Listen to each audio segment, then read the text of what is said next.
At the November Men's National Order weekend, Bhante's new little book, Was the Buddha a Bhikkhu?, had its launch.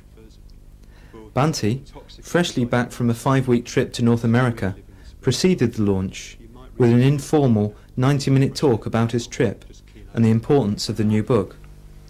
And in a way, I suppose that brings me back to the FWBO, because one of the things with which I've been very much concerned of late, as you know, is the continuation of the movement, and especially the order. I mean, after Sangharakshita, and in a way, the little booklet that is being launched this evening is concerned really with that issue, because you may recall that some months ago I published this little book of mine 43 years ago, and that has met with a response from a Western Theravada bhikkhu living in Australia. And the new book is a reply to that response. The point with which I was really quite concerned, and most concerned in 43 years ago, and also in the new book, is this whole question, which is so important to us, of the centrality of going for refuge. We say commitment is primary, lifestyle secondary. But lifestyle can replace commitment, one might say, or can edge commitment out of its central place towards the periphery in two different and opposite ways.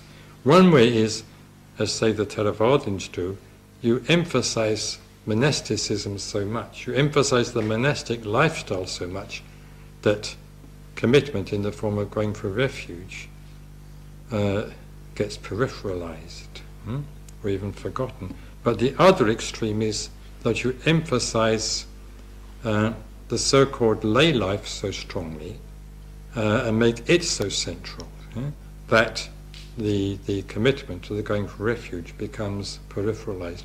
Because in America there's quite a bit of talk in some Buddhist circles of family-based Buddhism. So to my way of thinking, to speak of family-based Buddhism represents an emphasis on lifestyle over commitment, over going for refuge. So we have to avoid these two extremes, because we do have within the FWBO both some people, a relative minority, following a relatively monastic lifestyle, that is to say the Anagarikas, and others, especially those with spouses and children, who are following a relatively lay lifestyle. But it's only a difference of lifestyle. It is not a difference of commitment. It should not be a difference of commitment. It should not represent, in either case, any compromise of one's going for refuge. Commitment is primary, lifestyle is secondary. So it's this position, basically, that I've been concerned to safeguard, both in 43 years ago and in the case of this new little booklet, the title of which I've deliberately refrained from mentioning. You'll hear about that, I trust, in a minute or two. Meanwhile, that's all from me.